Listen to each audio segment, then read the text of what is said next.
back to Shit They Don't Tell You. I'm Nikki Limo. What's up, guys? It's Steve Greene. Just Steve Greene. That is the only name that he is known by. That's me. Anyways, we're doing some more Q&As because since our last Q&A, a lot of people have more Qs to A. Yeah, let's do it. And since we are absolute experts in every single field, Unquestioned, undeniably, we don't have any qualifications, but we are experts. We are going to attempt to answer some of your questions today. I can kick a dodgeball 30 feet. That's a qualification. Nice. Thank you. Wow. If I was an Animal Crossing villager, I'd have a reaction that's like... I don't know that reference. You don't? No. Oh, you didn't just play for 3 hours this morning while I was prepping a different podcast episode? I played for 4 hours. Right. True. And you don't have reactions? I played from 8 to noon. Jesus.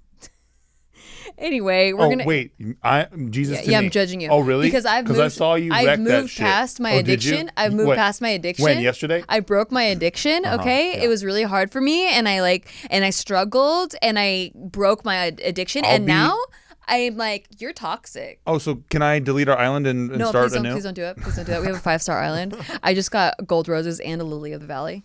Can I have your gold roses then? Because you're not going to be playing anymore. What do you need them for? Bitch. Grow your own gold roses. It's about to get violent. All right. Anyway, you submitted some questions, and we are very professional, and we are going to answer them professionally. Yes. From a professional perspective. By the way, if you have Animal Crossing questions, please send them to podcast@nikki.limo. It was a previous habit that I had. And she has a lot of experience. I moved on. But I have a lot of experience, so if you need help, let me know. Hit me up. Anyway, our first question is, love you guys, help. Okay, calm down, jeez. Hey guys, please keep me anon. I want to start off by saying you guys are awesome. Really love the podcast. They help the day go by fast while I'm delivering people's packages. I'm a FedEx driver. Oh my gosh, thank you for your work. That's awesome. Thank you. That's really cool. Anyways, I need help/advice. So I have this friend. Me and her have been friends for years, and I've had feelings for her for most of those years. We are so close. We literally talk every day. We tell each other everything. Sadly, she's in a relationship, but the dude doesn't try at all. He doesn't drive or doesn't work. She has to drive to see him, and me and her hang out more than they do. Her family loves me. They've told me they like me better than her man, and I've given her signs, but I guess she doesn't catch him. When it's Valentine's Day or Christmas, our birthdays, we give each other gifts, but she puts more thoughts into mine than her man. I've had to end my relationship because I can't get her out of my mind. I don't know what to do. Everyone keeps telling me to tell her how I feel, but my fear is losing her. Please help. Just tell her how you feel, asshole. It's going to come out eventually, or you're going to regret not telling her. And she's going to, imagine she moves on. You'll regret it forever. You'll regret it forever. Like Pam and Jim, you know? Yeah, it's like Pam and the guy in the warehouse. What if Jim never said anything? Yep. And then Pam would marry the other dude she was engaged to. Hey, what about this, man? What if she meets somebody else even? And then she starts going with that guy, and that guy's actually pretty cool, and her family does like them. Yeah. You got to cut this off at the pass, brother. You got to tell her. It's time to fucking reach down between your legs, hold your balls, and go, you know what? I like you. Risking losing her is the only thing that can save her. I don't even know what that means. How about that? I think hold your balls, though, is good advice. It's a really professional thing that I said. So hold your nuts, and then you got to say that you like her. All right. That's such good advice. 2 different options for you to take. Mine could be put on a plaque probably. Hope you do the second one. And shown to her parents. And it's very nice. I can see you guys. Appropriate. I picture it. Okay. You're at your wedding, and the dad stands up, okay, and he is the woman's father, and he wants to do a toast, and he's like, I remember when this young man, he came up to my daughter, holding his testicles apparently. And he said, I have feelings for you. And I'm proud of you, young man. Wait, he said he held his testicles and said to the dad, I have feelings for you? No. He's recalling the story that his daughter told them. Oh, I see. Yeah, okay. Because that's when he told her that he has feelings for her. All right. It went a different way the way you were telling it. If you only visualized it, you would have seen I was visualizing. Were you visualizing the champagne in the glass? Our next question. Okay. Asking BF to get STI test? ? Thank you for choosing my questions. You two are goals. Thank you so much. Hey, I'm Emma. Sorry for any typos. I typed this within minutes. Okay. So I'm the type of person who just cannot sleep around. Part of it is due to medical reasons such as getting STIs from people. My boyfriend and I got a good thing going on, together for 1.5 years. He's an amazing man. I enjoy his company a lot. I've never been in love, but he's the closest I've ever gotten. I'm very logical and have asked my boyfriend to get tested in the beginning of our relationship when we didn't know each other very well, obviously. I brought it up in a way where we were both comfortable with jokes. He was cool with it, got it done. Now he's been away back home. Was supposed to be there for a month, but now has been stuck there for over 2 months due to the pandemic. He's supposed to come back in 2 weeks now, the earliest flight he could get since recent inquiry. Although I trust him on some level, however, You don't trust him. What are you talking about? I'd like to get him tested again. What are you talking about? Even go get tested together before we become sexually active again together. Being the practical and logical person I am, but still emotional, I don't want to hurt his feelings or feel like deep down I don't trust him. You don't trust him. Is asking him to do this fucking weird? Yes. On one hand, I'd be much more 100% laid back and not have any ounce of background thoughts while we're getting down. On the other hand, we are supposed to be each other's life partner, and I actually can see myself being with him for a long time. Is this harmful for our relationship? Am I creating unintentional distance between us? Maybe deep down I don't trust him fully? Side note, his country is known for having lots of casual places where they get happy endings and shit. LOL. He even admitted to me when he was a virgin as a teenager, him and his boys have been there where you select a woman and take them to rooms. Eep. Let me know y'all 2 cents. Did he say that like I would still do that shit, or is he talking about a young experience he had as a youngin'? I don't know. Context matters. She doesn't trust this cat, obviously. Sure. And also, and she's very technically minded, by the way. Technical, and also that like she can't say that she loves him. Correct. And I feel like when you really love somebody, like it just can't, it comes pouring out of you. Yes. Like you can't like stop it. You can't be like, well, I think I might love him. I also think, and this could be a complete bunch of bullshit. Right. But I also think that she has a tough time accessing her feelings. Sure. So I don't know I don't know how well she's able to. It sounds like she has problems communicating how she feels about things sometimes. But she says she's still emotional. Okay, so I could have been dead wrong. Could have been dead wrong. I think, yeah, okay. You're coming at it from a logical perspective for sure, but I feel like when you're in love or when like it's just like you're teaming with how much you're in love with somebody, it almost overpowers logic because love is not logical. Yeah, but it's just not. But to her question, I do think that getting him tested. I think you don't trust him. Yeah, you don't trust him at all. That's all. And then so therefore it's totally fine to ask because you don't trust his ass. Yeah. And maybe he's done some shit that you didn't put in that letter that we don't know about. Mm-hmm. And you're like, yeah, I don't trust his stupid ass. But I love him. But I love him, right? Yeah. Or I want to love him. True. I mean, like my ex, I thought I was in love with him, and he was cheating on me with a girl with herpes. Luckily, we didn't have sex after he was cheating on me because I found out about it and confronted the girl. But I'm just saying, like, I wanted to trust him so bad, and he would always say he loves me. He always would try to prove that he was committed to me and would never cheat ever, and he was. So it's never. I mean, if you have those little inklings in you, better to be safe than sorry. Absolutely. But just know that you do not have a healthy relationship. Thank you. Yeah. Yeah. Unless this is a learning point, like where, you know, he's totally a good boy and you didn't trust him and then you learn from this or something like that. Right. But I think I'm not telling her to break up. Right. I'm saying you guys don't have trust. So you gotta talk. You gotta talk and establish some kind of trust between each other. I do think that 1.5 years is the make or break it point. Like where you should either you have established trust or shit is rocky and you guys are going to break up. I mean, I never said break up, but... well, I didn't say it either. You sure teetered it close to I that. think that she's okay to ask for an STI test because for some reason, deep down, despite no evidence, you are suspicious of him or like you have trust issues with him. Correct. So I do think that asking for one is in your best interest. Yep. Even if it might hurt him a little bit emotionally if he's not cheating on you. Anyway, moving on. Can indecisiveness ruin your career path? To start off, I would like to say I started watching both of you from JK and fell in love since. You guys are amazing and inspirational. So decided to watch your podcast recently and I love it, especially during this quarantine. Oh my God, thank you so much. Please tell your friends. Please. And rate us. Send it to your chapped friends. Yes, because one of the notes that we've been getting from production is that we need to promote the show more, and we're just not really good at like pushing our own shit. Yeah, I don't want to be too in your face about hey, like promote our show. Some people but do like it so well. If you do like it, then share it with your friends. It really helps the show out. Some people can just talk about themselves so I easily. know. Oh. And why do we both have to be together? I know. And neither of us are good at it. Why can't one of us be the hype man? Yes. And then the other one's like, oh, calm down, but keep going. I don't know, but but keep going. Exactly. Right. Okay, so my question is, I'm 25 years old. I went to college in science, which I realized a couple years later that I didn't really like. At the same time, I was working part-time for a couple years, then I quit to work at a bank where I realized I hate it, even though the money was great. So I decided to apply to be in a completely different career, which is to be a flight attendant, and even moved to a different province to pursue it. So I'm now a flight attendant, but I realized that something's missing. I used to love it at the beginning, especially traveling, as just as amazing. But then I realized that since I've worked with different people every shift, I feel drained and not wanting to socialize. But people look at me as I'm really antisocial, and they started not being as nice, which I get since I'm really boring, but it's getting not very enjoyable working with people that stare and look down at you very often. With this, though, I realized that maybe this is just not for me, and I'm just really introverted, and being social all the time is tiring. So now I'm going back to school to be in computer science. The reason I chose this path was because there's a guarantee of getting a job, and it pays well since I don't feel like I want to waste my time. And even with this program, it's going to take 4 years to graduate.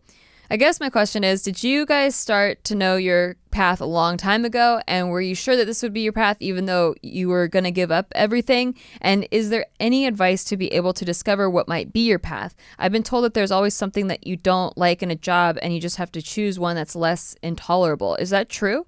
Is it really possible to find something that you enjoy doing every single day? Can't wait for your response. I'm so sorry if this is long. Thank you. I love you guys. Well, the core of it should be what you like. Yeah. The pain in the ass stuff is like answering emails about it and like doing all this stupid shit that you don't want to do. Yeah, the administrative work about it, the business side of it. And then also like sometimes if you're forced to put your passion on a schedule, you stop getting as passionate about it because it is draining. I have to do my passion Monday, Wednesdays, and Fridays. Right. Like YouTubers go through that all the time. Especially in a creative field. Yes. You know, because creativity and emotions are intertwined, and like if you're starting off, it's like you're creating stuff because you feel it, you know? And then once you make a living off of that, you have to create whether you feel it or not. Yep. Or there's drawbacks too. You're like, I got to wake up tomorrow morning. I got to go drive down Sunset Boulevard, and it's going to be trafficy. And then when I get there, I got to get ready. And then they got to sit in the makeup chair, and I got to memorize my lines. Like, there's a lot of that sucks sometimes. But then when you're on set doing your thing or whatever it is that you're passionate about, there's still got to be an aspect to it that you are very passionate about. Exactly. For sure. But you'll always find the shitty thing.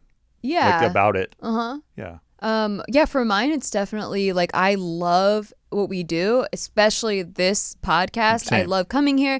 There's only Mark, our producer, in the back there. And so it's like, it's just the three of us and it's not draining. Like Steve and I feel like Steve's energy really helps me. Like it fulfills me. Like that energy is like enhances my already full cup, right? But there are some people that drain me, and like I would teeter to say maybe most people. Yes. Yeah. True. And I feel like that is a very introvert quality where socializing with people is super draining if they're not the exact type of person that fulfills me, if that makes sense. It makes total sense. So working in this industry, a lot of times I'll be working on a gig where I do have to perform or be a coworker with people that are super, super draining. And part of being a professional is just like doing it anyway and being your best self and doing everything that you can regardless of the thing that you don't like or that's draining. So if you are just all you see about being a flight attendant is that it's draining and it makes you sad every day, and there's nothing about it that you're passionate about, then it's definitely not for you. But see, we just complained about what we do a little bit whilst talking about how much we love it, and that's all we're trying to say. Yeah, and I think that both of us, yes, we did know our past from a very young age. I mean, but that doesn't matter. I was like 8, but it really doesn't matter. There are many people that, you know, find their passion way later in life, or they had a different passion and then they found their new passion because of something that happened that they weren't in control of. We get asked this question a lot, and it's really, no two people are the same. You're going to find your own way. But everyone's story is different. But you're doing the right thing, I think. You're just trying different shit out, which is good for you. Yeah, and if you continue, you have the right there's mindset. also nothing wrong with continuously following new passions. So I have a friend, she's been my best friend since high school, and she was studying to be, what is it called? An RT. It's a type of nurse that does like radiology. In hospitals. No, an Or- RT is RT. Okay. A radio something tech, like so, I don't know, whatever. Okay. She gets RT at the end of her So sick. name. Sounds She sick. gets like initials. But she went through this entire program, and it was super, super stressful for her. You had to do like biology, anatomy, biomed, like all those classes. Like it's very stressful. She also had to intern at a hospital and work long hours without getting paid. There's a lot of just like rude patients Okay. and rude hospital staff. Anyway, while she was going through that whole program, she would turn to doing her nails. Like she got really, really into nail art and everything there is to know about doing nails to get her mind off of the stress that she was encountering during this program. Well, by the end of the program, she got her degree. She even got offered a job at a hospital. And the reason she took this course was because she knew that there was a guaranteed job at the end of it and that it pays pretty well. But it was so stressful that she didn't even want to do it at all. Like she'd gone through the whole program and didn't even want to do it anymore. But because she was doing other things to get her mind off it, she ended up going to get her cosmetology degree, or like went and became a nail tech. And now she's the head nail tech at a salon because of this passion that she found doing her nails while she was stressed out. Yeah, she's studying for this de-stressing. course. Yeah. There you go. But now she's kind of getting stressed out from being a nail tech. So she's been baking a lot. Like she's really, really good at baking like cakes and pies and all kinds of shit. And so she kind of wants to start this side business of like baking stuff. And that's cool too. Yeah. Like, so if you change directions and pivot and like follow your passion, like it doesn't matter. It's your life. Like just do the things that make you happy. I feel like people get wrapped up in the money and security part of stuff a lot. Well, if I do that, I'll lose everything I built. Or if I, what if there's no job at the end of it? Do it on the side. Have your job that you hate and then do your passion on the side and see if you like it. Absolutely. See if you like doing it consistently. I don't know. Anyway, good luck with that. Next question. So this one is, should I continue? Hey, Nikki and Steve, I love the show, FYI, I just need some assistance. I met this gorgeous girl at a party, and she was all over me, telling me I was cute, trying to dance, and coming on strong. Even though she invited me into her bed, I decided to leave because I didn't want to have sex with a girl that was drunk. Oh, good for you. I left and told her the next day how much I wanted her and thought that she wanted me since that's what she said. She told me she didn't remember anything from the night before and she was still working things out with her ex. I kind of thought that was it after, but then she invited me over and told me her and him were done, so I thought we were going to start messing with each other. She invited me over a few times after that and we started texting. The confusing part is she responds so slow. I respond quickly, but she takes hours or sometimes days to respond or just simply not respond at all. We haven't spoken or talked for a while because honestly, I don't know what to talk about. She responds so slow and it's been so boring. In person, I feel a spark, but over the phone, I don't feel any effort. I've only been over maybe 3 times, but I'm unsure if I should try to rekindle this or just leave it alone. Thanks for helping. By the way, shout out Big Mood, shout out Conspiracy Corner. Our competitors. Oh, don't shout competitors. Except for Big Mood, she's over there too. Chief competitors. She's not into you. Yeah. She's trying to be nice. And second of all, I have sex with a drunk girl all the time. I don't think it's bad to have sex Well, with you're legally wed to her, so Okay, I just feel like want she to make won't sure. complain too much because she'd have to prove a lot. Okay, I just want to make sure. Also, Steve treats drunk me like she's a separate person. I do. It's very fun. And I treat it like I'm having an affair with her. Because you are very different when you're drunk. Yeah. And so I'm always like, oh, you're back. You're my Different favorite. how? What do you I'm like more about her? I'm like, you're my favorite, Nikki. I know. Well, she's just so smiley and fun and like has fun, a lot of fun. Oh, she's not a huge bitch? Is that what you're saying? Yeah, she's way less bitchy. Damn. I heard she likes a lot of snacks, though. She loves snacks. Like, she demands them. She demands dark chocolate and snacks. Well, see? But I love her for it. It's When you're cute. with me, I'm like, healthy shit. Yeah. Yeah, that's good too. Right? You love it. When I cook broccoli, you Yeah, love it? That was good. All right. Anyway, yeah, I've definitely been in the girls' position here before where I'm trying to get over my ex, so maybe I'll flirt with a guy that I know is into me or whatever. And I'm Wait, not saying when? this is cool When is to this? do. This is years ago, Yes, obviously. No, I know, yes. but when did you do this? Like yesterday, but No, like but contextualize it for me. oh, okay. So it was after my last breakup. I've been a serial monogamous, so there's only really one period of time I've been single. But I'm trying to get over my ex, so I start. A guy gives me attention, and maybe I think I like them even because Right. I'm just like so starved for attention because the way that things went with me and my ex that I'm like, ooh, this feels good. And then like maybe I flirt back and like even in some moments, especially drunk moments, I would want to have sex with them. Like I would feel the urge to. But then the next day after I'm sober and I'm missing my ex and I'm like, you know, romanticizing the past and stuff. Of course. That guy is just a stranger. Like, he doesn't compare. Do you hear that? You're just a stranger. You're just like, honestly, and I can't speak for her because maybe everybody's different, but I can say that if I'm slow to respond, I'm not that into you. There is a key to this too. There's a big hint. She was only all over him when she was drunk. Yeah. After that, she hit him up, but it wasn't like. And you don't know if she invited you over because, like, maybe she had a screaming phone call with her ex and then she's like, I'm going to fuck someone just to spite him or something. You know, I don't know. There's so many healthy women out there. I think the key part of this is that she is slow to respond, because when you're into someone, you're not slow to respond. No. And especially not multiple times consistently. You can't wait to hear from them. Like, sometimes if you're busy, maybe you're slow to respond, or if you've been slow to respond or like, you know, if one person's been slow to respond and then they try to match that. Yeah. But or I'll be slow to respond if, like, you know, I just got into a fight with this individual because they were trying to take a shower, but I had just taken a shower, and so the hot water wasn't back yet. What individual is that? Just like whatever individual. Oh. Because it sounds like familiar, and I don't. No. This is like from eons ago. Oh, okay, good. Yeah. What a bitch but, like, that person was. Yeah. So, like, right. So you're not, like, exactly excited to respond to them. All right.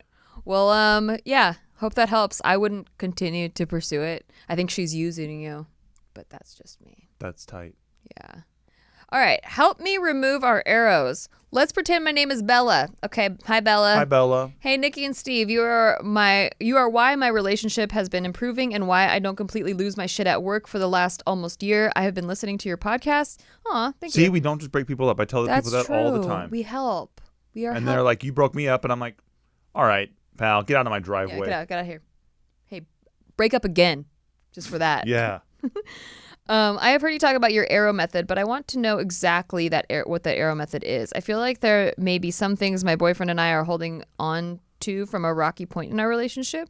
I have talked about the method before since my boyfriend knows about you and Steve from JK News. He wanted to try it, but we couldn't find out how to do this method anywhere. Even when I tried looking on both of your YouTube channels, Nikki, can you both explain the method and how my boyfriend and I can apply it to our relationship? Thank you, and I love you both, Icebreaker and Ice Dude, or whatever your name is. What the fuck? Are you kidding me, dude? Are you kidding me, bro? She has a winky face. She's the Ice Man.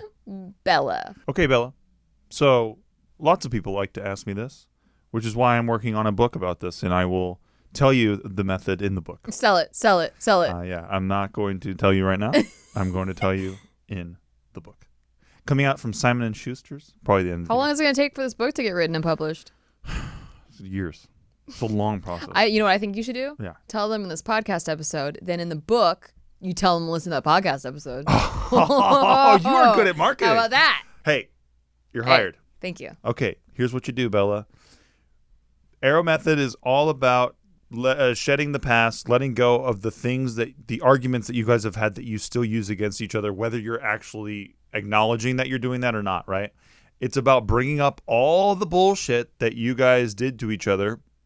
So, for example, if it was, say, and I'm just spitballing here, Nikki likes to think that she can just take a shower whenever she wants and there's going to be hot water. And she likes to think that even though she knows for a fact, and this is just, I'm spitballing here. This is just I'm creating this. Even though she knows for a freaking fact that I take a shower every single day because I have to, because my hair gets oily and I can't handle being all oily like that. She still just tries to take a shower at random times, and then she expects me to have not taken a shower, which I take a shower every single day. And another part Whereas if she had just told me, Bella, if she had just told me, hey, I'm taking a shower today, it's on her to tell me that because I'm the one who takes a shower every day. And Bella, part of the arrow method is to not re-argue about it, so not start a fight again. So the person that has the complaint, letting go of the they resentment. get to complain, and then if that's something that's really been hurting them, the other person says, let it go. I'm sorry. Yeah. I'm sorry. I took a shower. I won't take any more. And are you sorry? I won't do it anymore. No, are you sorry? I'll never take a shower again. That's not what. No. I'm so sorry. Are you sorry? I'm so fucking sorry. I took a shower. That's not what I want you to be sorry about. I want you to be sorry in this hypothetical. I want you to be sorry that you know I take a shower every single day. You know that I do that. You want me to be sorry that you take a shower every day? The day that you're taking a shower so that we can communicate about it because you know I'm taking a shower. You know I am. I take one every single day. Because maybe you sleep until fucking noon and I needed to I didn't sleep until noon. Maybe you need to sleep into noon. It was 10:15, bitch. It was 11:30 today. Today. I'm not talking about today. I'm talking about eons ago. So because of your irregular other schedule, yeah, you take a shower after you wake up and sometime before you leave the house. And then what I would say in this situation, this is a hypothetical is that I'm situation. sorry that I was up for 6 nights in a row working on scripts. I'm really sorry about that, actually. Not my problem. I'm very sorry that I was up until 3 a.m. working on scripts. So then again, I'm trying to own this and say, I'm sorry for taking a shower. You know what? It will never happen again. See, and that's a petty way to deal with it. And then what you do is that person that had the complaint takes the arrow out, breaks it, and this is important because you know, you might sound cheesy, but really like actually break it over your knee, and they're never allowed to bring it up again. Yes, because you have let it go. If you can take it out, then you're acknowledging that it's time to let it go, and you won't bring it up again because that's key. True. Yeah. Okay. No more bringing it up, but you have to really forgive them. Yes. So like they apologize. Maybe they work it out. Maybe they have like some sort of, hey, here's where I was coming from on that. I'm sorry it hurt you. Like I didn't mean it that way. But I am sorry. Like I'm sorry. I'm very sorry that it hurt you. If they apologize and they own everything that hurt you, you have to actually forgive them, and that is the key to the breaking the arrows part. Because a lot of people will say like, "Oh, it's okay," or "Thank you for apologizing," but they don't actually forgive them. Fuck no. And because you didn't clean the wound out either. Mm-hmm. Like if me and Nikki get into an argument, sometimes there are stages to the argument, right? Where it's like phase 1 is just figuring out exactly what happened, right? Mm-hmm. And then phase 2 is usually like digging deep into exactly why it hurt you. It hurt your feelings and why I fucked up. And then once it's all on the table, there's like this release that really does happen. Where like we really do let it go. So you put the guts and it's all bloody, it's all over the table, and then you can just like clean it. You clean the wound out. Clean it completely. But to clean the wound out, you got to get everything in there. All the splinters, all the fucking bullshit. If there's anything left in there, it's not gonna be completely healed. And you will still use it against them when you're arguing about something lame like a shower. It actually gets infected if you leave arrow pieces inside of you. Exactly. The wound does not heal properly. So it's big boy shit and big girl shit. So as long as you're able to really move on, that's when you do the arrow method. And both partners kind of have to be in agreement and be on the same level about it. Like, then you take it seriously and like, hey, I love you enough. I want to move past all this shit. Yeah. I want to forgive you. Yeah. And also, I want to find out what I did wrong. There's a lot of, I don't want to find out what I did wrong. I want to find out what you did wrong. And I want to be right now. But if we find out what each other did, even when one person completely fucks up, right? Like if I just yell at Nikki for some stupid reason. Okay. For taking a shower. Right. Even if it was just on me for that, right? Usually there is a second side of the story. Why did I yell at Nikki for that? This isn't about putting the surface level problem. Right. And this also isn't about leveling the playing field where it's like, well, you did something wrong too. It's really just about why exactly did I flip out about that, right? And then trying to understand that while apologizing for the way that I handled it is the mature way to do it. Right. And like recognizing if it had been a pattern, like is it because this is the 5th time this has happened and I didn't bring it up the other 4 times. Exactly. And so now I'm snapping what seems like out of nowhere to the partner. That's also just something like that's part of it.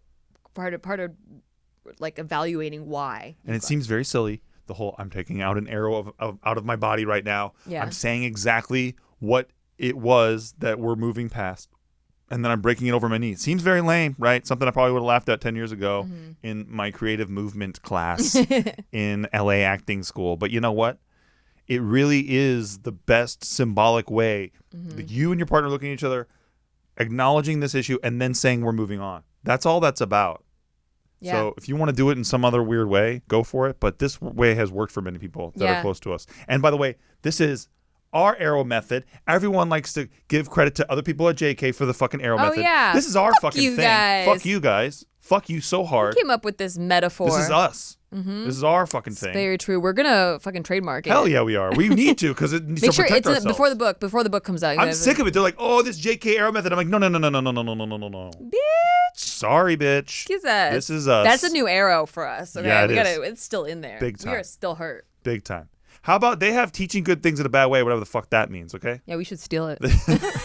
Yo, shit they don't tell you we teach good things in a bad way. Hey, we teach good things, but we teach you it in a bad way. You go sell that to somebody. Dick. I never got it. You know what I think it is too? You know what I think it is too about the arrow method, that even though it is cheesy per se, Yeah. but like you're both visualizing an actual thing breaking and being removed, being gone, destroyed forever. Right. Like with that visual. Together, you're looking at the same thing. And so it's like you both recognize that a thing happened. We moved on from it together. Mm-hmm. Yep. I think that's There's the arrow method for you, surmised. There you go. Into Hopefully 8 you minutes. find it, because I don't know what we're titling this video. So hopefully you Definitely find not the it. arrow method. Yeah. Definitely not the arrow method. Definitely not. No. Just kidding. Okay, how about this? All right. My life is a mess. Please help. Hey, Steve and Nikki, I love you guys and your podcast. Thank you so much. I listen every week on my commute to see my friends on the weekend who are about an hour away. Wait, what? She sees her friends on the weekend. All right. Good for you. Good for you. I would Take a like stand. to stay anonymous if I can. Also, I'll try to keep this short and sweet, but try to paint a picture. I'm a little drunk, though.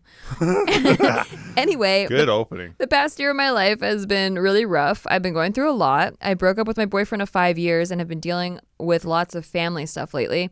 I met a guy at a concert a few weeks after my boyfriend and I broke up, and we spent the whole night together and continued to see each other afterwards. When I met him, I told my best friend, I think she's missing a word. I just found my person, I'm going to guess. Oh, shit. I just found my person, and she totally agreed. I've never said that about find the someone word, ever. She's a little drunk, okay? Okay. I've never said that about someone before, but he also just got out of a 7-year relationship when we met as well. We continued to see each other for a few months and got really close, but then he decided he just wanted to be friends and wasn't ready for a relationship, which is fair. I would say I consider him to be one of my best friends even a year later, and I've actually become very close with his sister-in-law and brother. She's one of my best friends now, and him and I still talk all the time.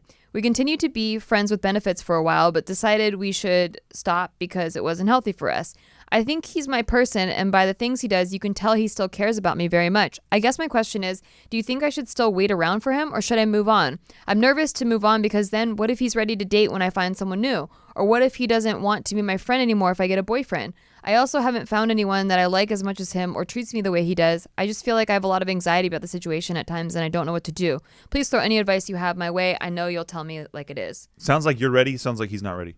Right. I mean, honestly, I think you need to draw a line in the sand, because not living your life because of ifs and maybes and like what if, but then I'll wait a lose little him. bit longer. Yeah, 10 more days, 20 more days. Letting someone know that you're that free and open to like be on their whim Exactly. is not attractive, and also it's just not healthy for you, because you need to set boundaries. That's not fair to yourself. You're cranking yourself down several floors. Yeah. When you should be at a high level of real estate, in my opinion. But instead, you're going, I'm available to you no matter what. Like I'll be available to you. Yeah. And that's not. You got to draw a line in the sand. You got to be like, hey, I really like you, and I think you're my person. I mean, I love, or maybe you don't have to say that out loud to him, but like you could say like, I think you're everything I would want in a relationship or in a partner.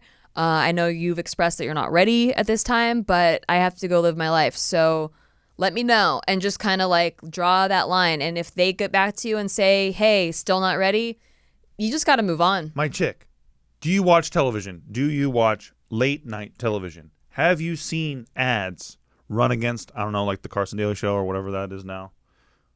I don't know. Where they're like, you got to act now. You want to buy this shit, you got to act now, right? Yeah. There is an urgency that happens with relationships too, where it's like, yo, I got to act now. If this is my person, I got to jump now. I got out of a fucking long-term relationship. 9 days later, I'm with Nikki Limo. I could have not acted now, but I was like, oh, this deal's too good to pass up. I got to fucking act It's like now. toilet paper. Before, it was just everywhere. It was in bulk everywhere. And I even yelled at Steve for getting a Costco-sized package of it. Pissed. Because I was like, we're 2 people. We don't need as much toilet paper. And by the way, it's been 8 weeks of quarantine, and I've only gone through 3 rolls. So I was like, why? That's not healthy. I'm just saying. What? That doesn't sound healthy. That is healthy. I don't have massive diarrhea every day, so it's pretty healthy. Well, that is healthy. Anyway, but yeah, once toilet paper was fucking scarce, You mocked me. then everyone wants it. Yep. Be toilet paper. Was I? Don't be toilet paper early 2020. Be toilet paper now 2020.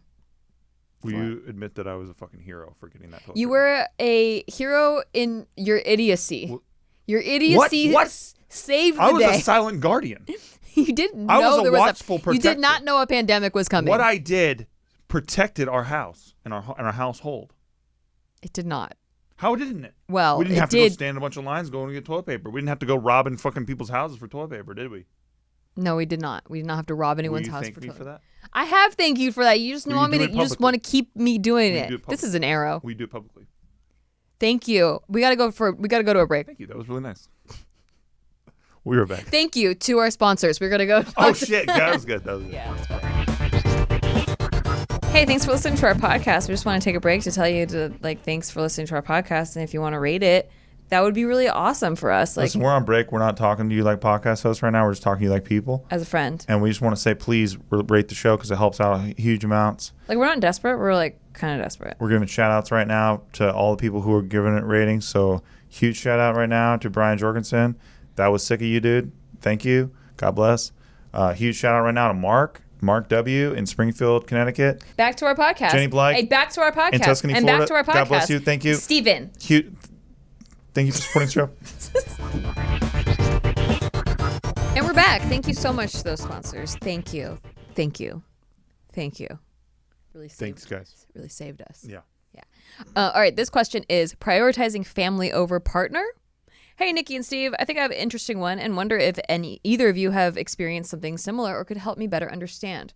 I'm 25 years old and in a 4-year relationship with my boyfriend. When we started dating, I'd say my relationship with my parents was at its worst, been basically no relationship. I definitely found escape through my boyfriend and friends. I've since repaired my relationship with my parents in the past 2 years and have now really enjoyed our time together. I feel like a long-standing void has been repaired, and I owe a lot to my boyfriend for encouraging my improvement in communication skills and family values.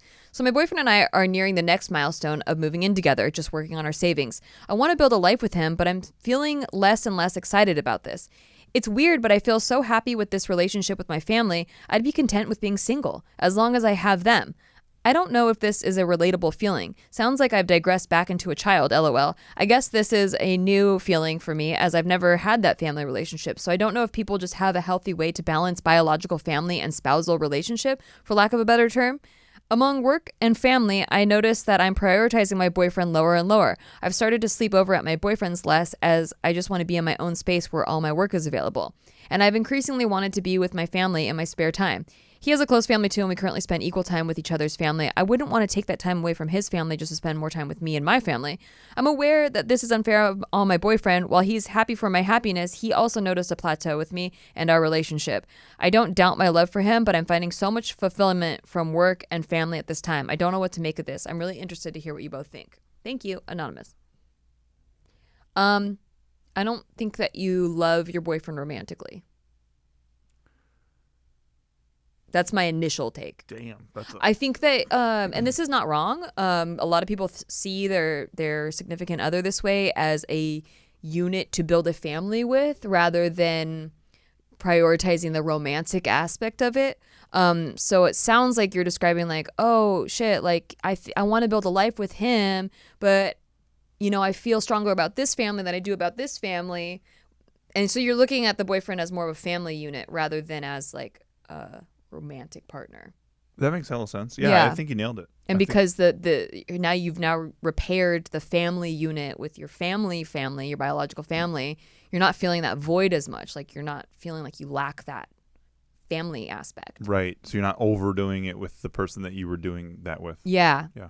And I do think there are probably a lot of psychological issues of you not getting the type of attention you needed as a child, and now you're kind of like getting that in adulthood. Because you said she said in there that she has digressed. She feels like she's digressed back into a child. I think there's a thing called your inner child, right? And that's a psychological thing. So you have this inner child, and basically any needs that weren't met as a child, you somehow act out as an adult. Like you subconsciously are trying to fill those needs or meet those needs as an adult. And one of the things that an exercise we used to do in therapy was like basically talking to that inner child and like figuring out what her needs were and like all of that stuff and doing like a lot of healing in that way. Something to look into. I don't know, because I don't really know a lot about that outside of my own issues. Yeah, I got nothing out of that.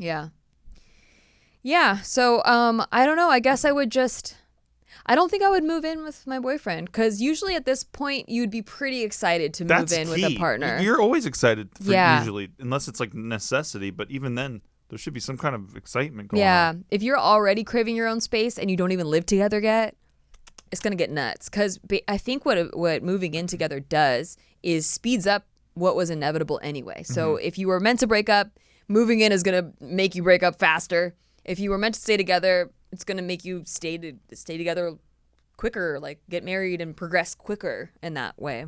But yeah, it doesn't sound like you're very excited to move in with him. No. I mean, read your email again. You're not excited about it. Yeah. I think that's what it takes sometimes, is just like writing all your thoughts and feelings out and then realizing like, oh shit. Oops. I don't think I'm into my boyfriend. Yeah, which is okay. I think he fulfilled a need. Like maybe you guys had some sort of spiritual contract, and he fulfilled that like need of getting task of getting you and your family back together. But now his job's done. Right.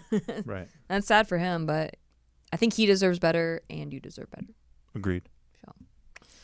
All right, next question. Let's see. This one says best podcast ever. True. So I'm going to pick that one. Hey, Nikki and Steve. Oh, this is kind of long.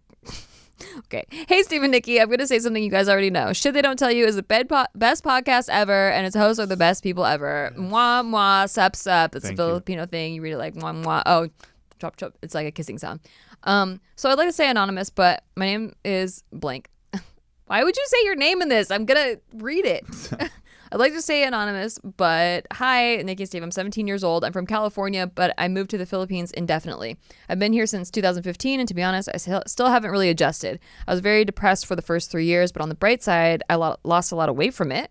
Then from 2018 to present, I just stopped caring and decided to stop being a bitch about it. I've gone to 3 schools in the 5 years I've been here. One school I went to was on the very poor side of Bataan, so the culture shock was fucking crazy, bro. But on the bright side, I got a lot of funny stories from that school. Second school was also in the same area. It was more on the richer side. You could see the difference in people. On the poor side, people didn't have class, but they were fun and had your back. On the richer side, people had class, but everyone was faker. I'm trying to like sum this up a little bit. We'll try to look on the bright side of everything, because even though I lost all that weight from depression, it wasn't fun. So I try to stay positive now. To be honest, finding you guys and JK helped a lot. So you guys literally saved me. Oh, thank you. Aww. That's awesome to hear. My problem is I don't know when I'm going home. I really, really, really don't like it here, and I'm actually really, really, really sad about it. I've talked to my parents about all of this and how I feel about it, but they really don't understand. And when I found out we moved here because of money reasons, I felt guilty to bring it up again. Plus, I hurt my mom a lot because of it, and I don't want to do that again. I actually visited the States back in 2017, but that didn't help.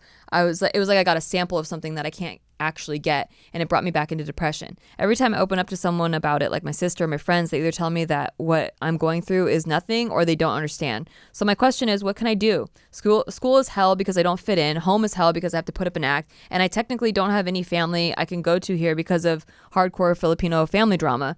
Plus, all my friends think I'm intimidating because I only speak English. To be honest, I actually can speak Tagalog, but I have to act like that I have to act like I can't, so they don't take off the Filipino subjects in my schedule. I deserve an Oscar for my performances of acting dumb at school. I've learned how to keep a straight face from watching Steve from gambling.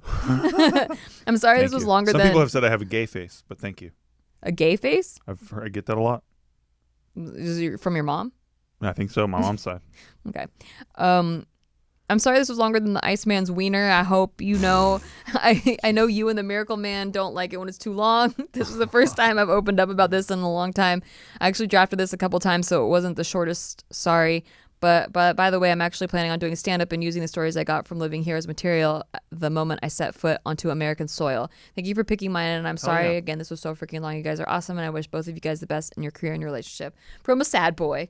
Aww. We love you, sad boy. We love you, sad boy. You gotta, You know what you want. That's great. So yeah. It's time to take steps towards getting there. I also feel like I'm not trying to invalidate your feelings. Your feelings are very valid, but it's also, even though you're in a different country, it's very typical feelings of an average 17-year-old. Like when I was 17, I fucking hated everything in my household too. Me too. I felt like I didn't have a place to safely express my feelings. I felt like when I went to work, I didn't have friends at work, and then I came home and I hated living there. I wanted my own space. Yeah. And I was 17, so I couldn't go get my own space, and so it was very, very, very frustrating. I hated family movie night. My dad would pick out the fucking lamest shit ever. I mean, it was all like that, right? It was very like my house, my rules. So Right. like I get it, but also I felt very repressed. I'll never forget one Christmas. Were you there for that? What? We had to watch Santa Claus 3. Yes. What the fuck? I think man? I fell asleep. My dad picks the wackest ass shit that we gotta watch sometimes. That's I'm like, true. What are we watching a family movie for? But also, your sister we're all doesn't like good mid-20s. movies. I know, So exactly. That's exactly right. Look, see, exactly. We're bitching about family. Everyone's got that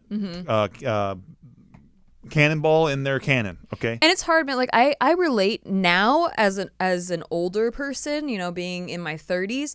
I can only relate to what they were going through, like having to raise a family and then dealing with financial issues and trying to keep it secret. And them, like, they probably didn't feel like they had control over their own house that they were paying for because they got stupid kids living in it, and like teenagers bitching about everything, and like they go to work every day to pay for the house, and they don't even get to like have their privacy. And they don't get appreciation because they're like, I do all this shit and you still bitch about everything. Yeah. So we get both sides, right? Yeah. I was on both sides of the coin. Although I don't have kids. Yeah, but I can relate. Sometimes I imagine how stressful it would be to have kids because I'm like, I paid for all this and now have to go share with someone who's not going to appreciate it. Our fucking kitties, frankly, they bitch all the time about all kinds of things. Yeah. And we're like, we give you such a good life. You're You don't spoiled. even know. You have no idea. And they have two parents who are home with them at like all the day. time. Like, that doesn't happen in kitty world, okay? Yeah. A lot of kitties go days without seeing their people. Yeah, or they have to wait till the very, very end of the day to see their people. These kitties, we feed them twice a day. They get the wet food. They have a good life, but they still find a way to bitch. And if I close the door to my office because I just need to get some work done for a couple hours, they bitch about it. And they claw the door. And you know what?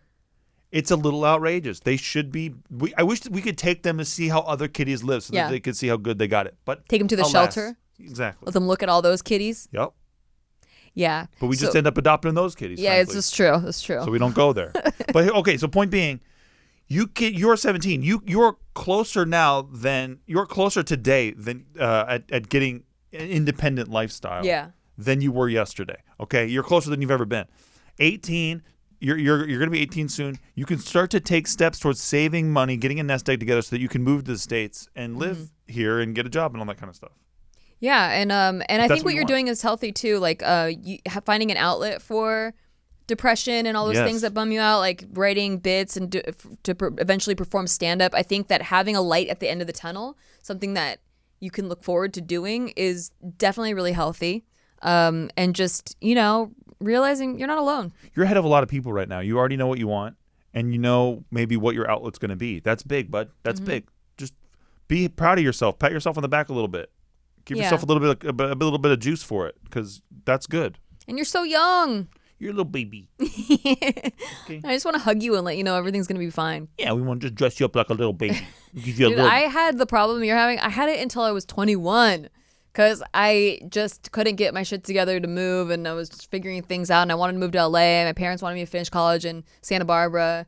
I ended up dropping out of college. So it was like a lot. And like it was a lot of just like, I want to get out of here, but I can't. I had the same thing, and I was working for my dad at the time, and business was going south a little bit, and I felt obligated to be there, but at the same time I was throwing myself into improv 4 or 5 nights a week. Yeah. So I was gone all the time. Like, basically, I would work, and then at night I'm in improv, and then that's my outlet, right? So you got to just find your little outlet and then take an improv class. That's what we tell everybody here. Yeah. Mine was stand-up, actually. Like, when I'd go to work, I was a waitress, so I'd always pick the longest shifts, too, because I just didn't like being at home. Right. And I would go to work, and then when I was not working, I'd be writing stand-up bits and, like, figuring out open mics that I could perform them at, figuring out my next performance schedule, and making, like, just honing these bits, and, like, watching videos, listening to stand-up comedy, buying albums. Back then you had to buy CDs to listen to stand-up. But yeah, I think just have an outlet and know your goal and just keep working towards it. Do you remember when they had those CD Walkmans? Yes, those CD Walkmans. Did you ever try running with those They're things? Discmans. It's a goddamn pointless. Yes, I did. Pointless. But don't act like you ran. I did. I did. Okay, you ran cross country or whatever. No, not cross. Yeah, I did track, You did fucker. Sprint. Yeah. You can't run long. Not long You distances. can't No. run distances. But I'd do like CDs. Like I'd have the CD player. Yeah. And with the headphones on, that thing's like it's like Yeah. the whole kids time. will never know. They'll never know how hard that was. A Walkman, an actual Walkman with the tape deck was actually better for running than a CD. So I was like, we've regressed technologically. We regressed. But then my favorite era was the mini iPods, the one with the dials. Oh my and then God. I got an armband. Me too. When I put that on, and I'd go to the gym and have my armband. And we didn't have wireless headphones, so like you still had to plug that shit in. It was sick. I was like, oh my God, look at me. I'm moving. I'm so free. It was so cool. And it doesn't skip. Didn't skip. Unless you accidentally burned the CD and the CD skipped while you were burning it, and then it skipped in the same spot every single time. Critical flaw. Yeah. Many did. Yes. Many did exactly that.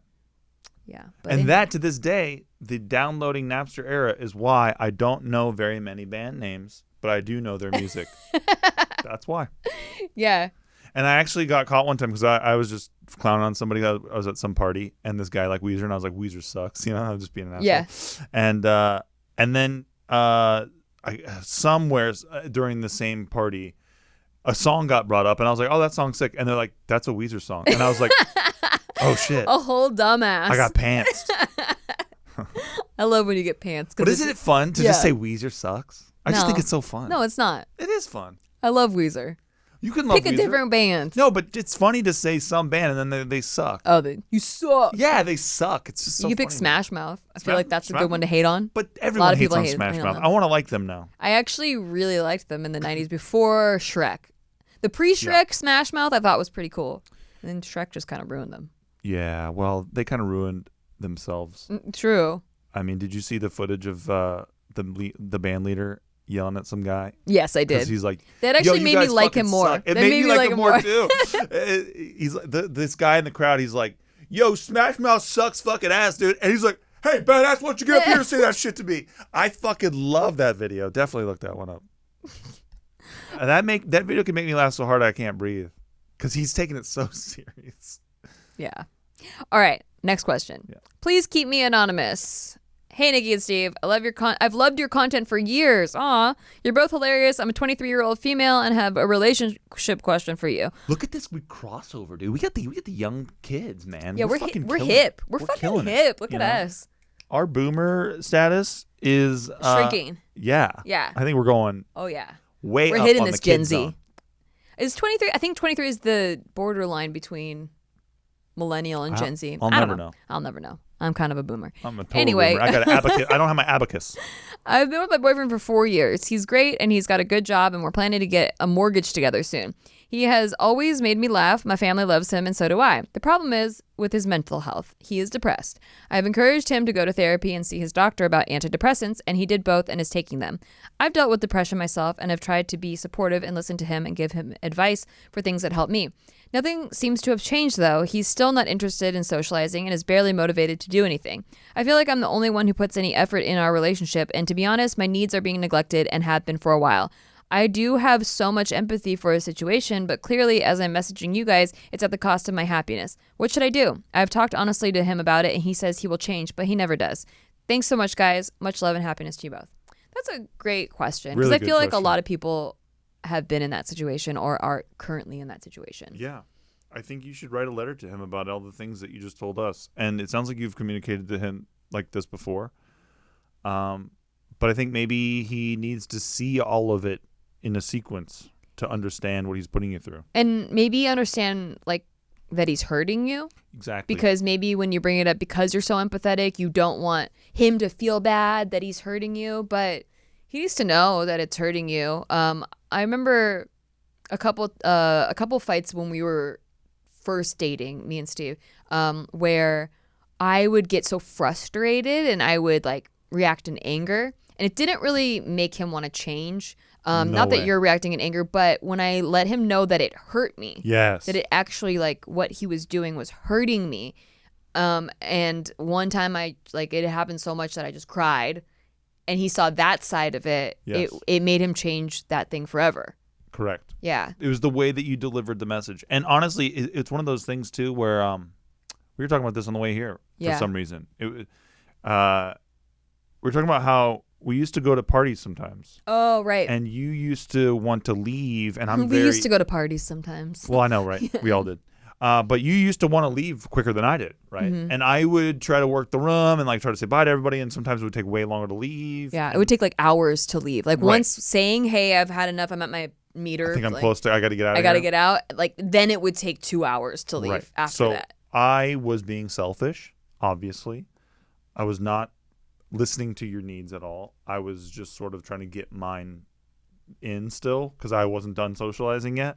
And so I was, excuse making by still working the room and all that stuff, even though I'm like, oh, no, I'm on my way out. But I wasn't on my way out. And it took one night where finally we were leaving this one place, and Nikki just broke down, and she's like, like it hurts my feelings that you do this to me. And I never did it again after that. Yeah. It really woke me up that it was affecting you like that. I didn't know. I just thought it was like, hey, I just want to leave, right? Yeah. Or like I want to go sleep or and whatever. because I empathize too, like I'm like, well, I know you like to socialize, and I don't want to be like a burden. Like I don't want to be a party pooper, So I'll like just bite my tongue, even though it like sometimes physically hurts me to try to stay awake when my body wants to go to sleep. Yes. And that's why I've fallen asleep at so many people's houses and parties, and people make fun of me for it. But like, I can't stop my body from falling asleep, and then trying to stay awake physically hurts me. Yeah. So, and while we were getting to know each other, that stuff kind of filled in a lot of the blanks. It's like it's kind of an embarrassing thing too, because I'm like, I don't want to be that person. Yeah. It's not embarrassing. So like you didn't really see like the hurt side. Exactly. Yeah. And I didn't see that when you do fall asleep at people's houses, everyone loves you. Nobody was like clowning on you or anything, but then when you wake up you feel embarrassed. So like stuff like that I wasn't like taking into account. I was just sort of seeing the one side. Yeah. So I think if you are able to reach him on an emotional communication, right, maybe he'll understand. If he truly does love you, maybe he'll understand that he really does need to change.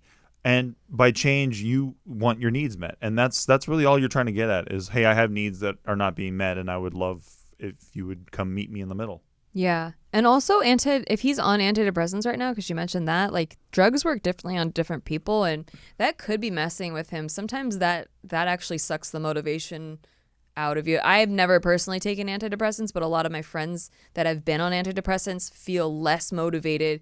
Like, yeah, their depression is gone, but also they don't feel like doing anything. Yeah, it changed something. Yeah. I've heard that. So, yeah. Some people have great time on those things, right? Obviously. But and there's different types too. So, like, maybe he just needs to get on a different brand. I don't really know enough about it, but yeah, good luck. Good luck. Also, you're very young. Like, you started dating when you were 18. Or 18 or 19. I think people change a lot.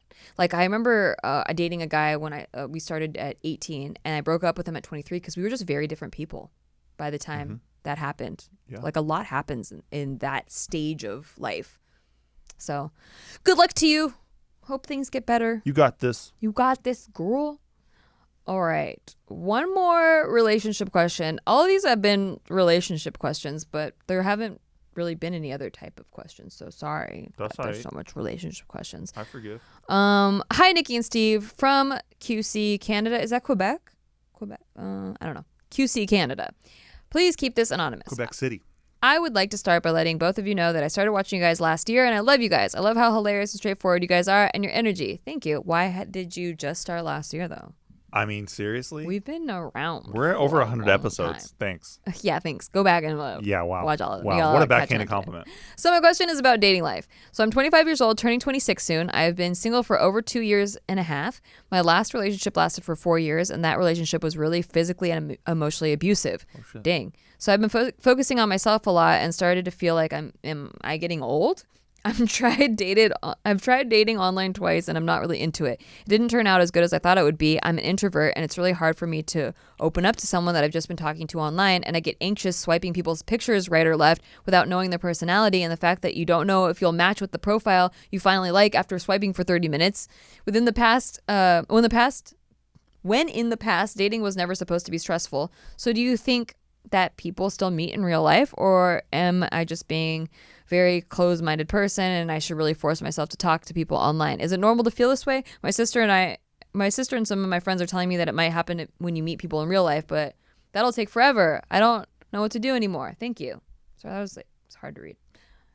But yeah, I don't think I would feel comfortable dating online really, but I haven't had much experience with it. That's we don't know. We're boomers. we don't know. I mean, like I know a lot of people that have had success with online dating apps, and I believe that you can find that person, and I also believe that it's almost streamlined the dating process because you used to have to meet someone in person, then go on a date, then discover you don't really like their personality, and then you're wasting a lot of physical time.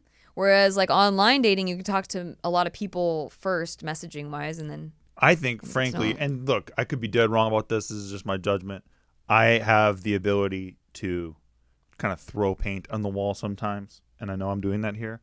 But I think that online dating, there's a key waste of time, and that is the time period between you saying hi to them and messaging them on all this shit. I think all that is basically just like putting the lure on the hook.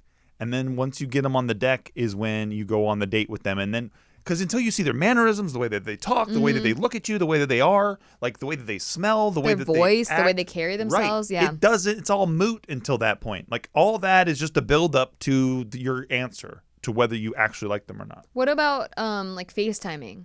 Yeah, that's great. Yeah. I think that stuff's great.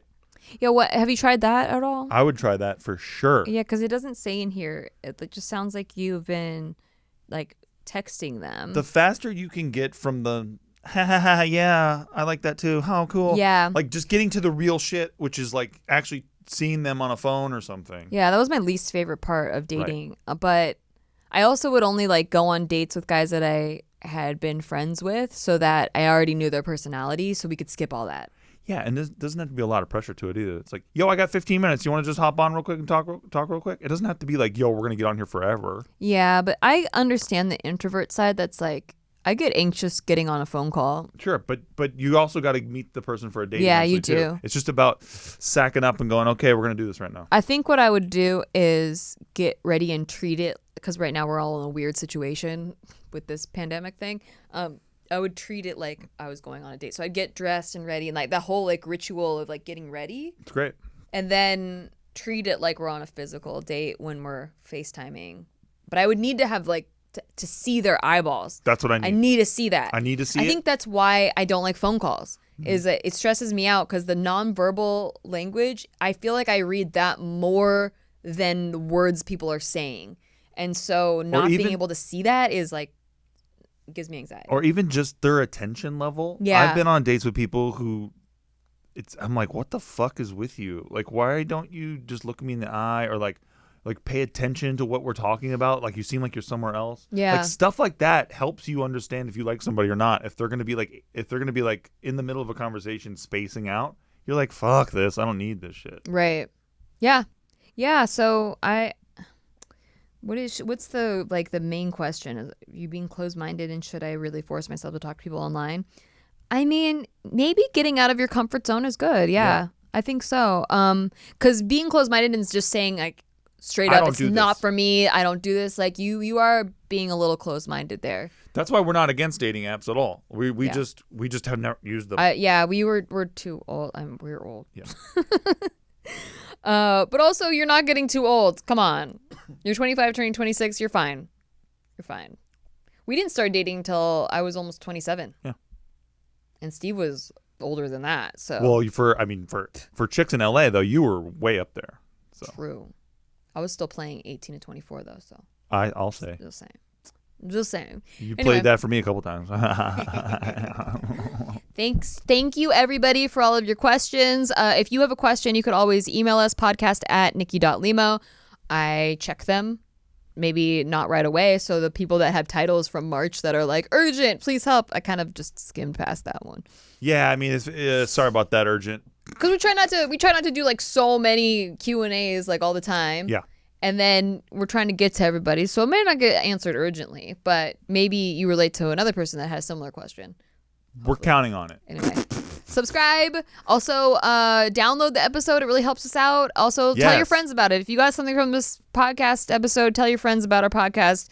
We've not been doing a good job promoting it, Spread the and good word. we need help. You need help. Spread the good word of shit they Spread don't the tell good you. word. Send it to a family member. Send it to a friend. Buy us a billboard, please. Send it to a lover. Or I guess a banner on a website would do better than a billboard at that'd these be times. good. That would be very good. Yeah. Anyway, we love you guys. There's some Bye. shit that they didn't tell you. Bye.